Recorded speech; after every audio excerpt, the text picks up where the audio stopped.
1954 سے پہلے ساری دنیا یہ بات مانتی تھی کہ 4 میل کی ریس 1 منٹ میں کور کرنا انسانی جسم کے بس کا روگ نہیں ہے،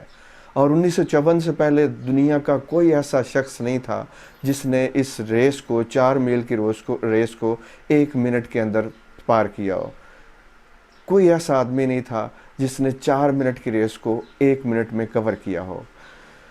ایسا ہوا کہ ایک راجر بیرسٹر نامی نیورو سائنس کا اسٹوڈنٹ تھا، اس نے اپنے دماغ کو وسعت دی، اپنے دماغ میں یہ بات ڈالی کہ آئی کین ڈو اٹ، اور اس نے پہلی دفعہ یہ 4 میل جو انسانی بیریئر کہا گیا تھا کہ انسان اس سے آگے جا ہی نہیں سکتا، اتنا تیز دوڑ ہی نہیں سکتا، اس نے ریکارڈ توڑ دیا۔ اب 1954 میں پہلی دفعہ جب راجر بیرسٹر نے یہ ریکارڈ توڑا تو اگلے سال فن لینڈ میں جان لینڈی نے بھی یہ ریکارڈ توڑ دیا۔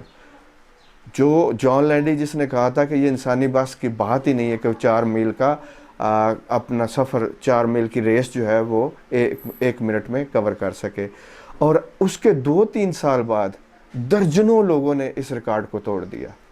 تو اس سے پتہ کیا چلتا ہے، اس سے بات کیا ثابت ہوتی ہے کہ جب ہمارا مائنڈ جب تک نہیں مان رہا ہوتا کہ یہ ہو سکتا ہے تو وہ ایسے ذرائع اور ایسی چیزیں کرتا رہتا ہے کہ ہم وہ نہیں کر پاتے، اور جب ہمارا مائنڈ مان جاتا ہے کہ ایسے ہو سکتا ہے تو وہ پوری انرجی کے ساتھ وہ ویسا کر دکھاتا ہے۔ اس لیے جب بھی آپ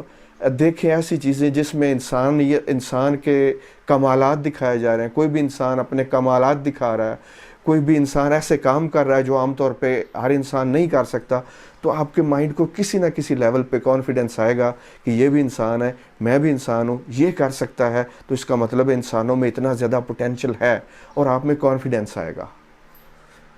thank you very much for watching this video. اگر آپ چاہتے ہیں کہ آپ کو مائنڈ ایکسپینڈ کرنے والی ویڈیوز ملیں تو بیل آئیکن کو پریس کریں اور آل نوٹیفیکیشن پہ بیل کو پریس کریں تاکہ آپ کو آنے والی ساری ویڈیوز کے نوٹیفیکیشن ملے اور آپ کو امپاورنگ مائنڈ سیٹ ملے جو آپ کی دنیا میں آپ کے کام آئے۔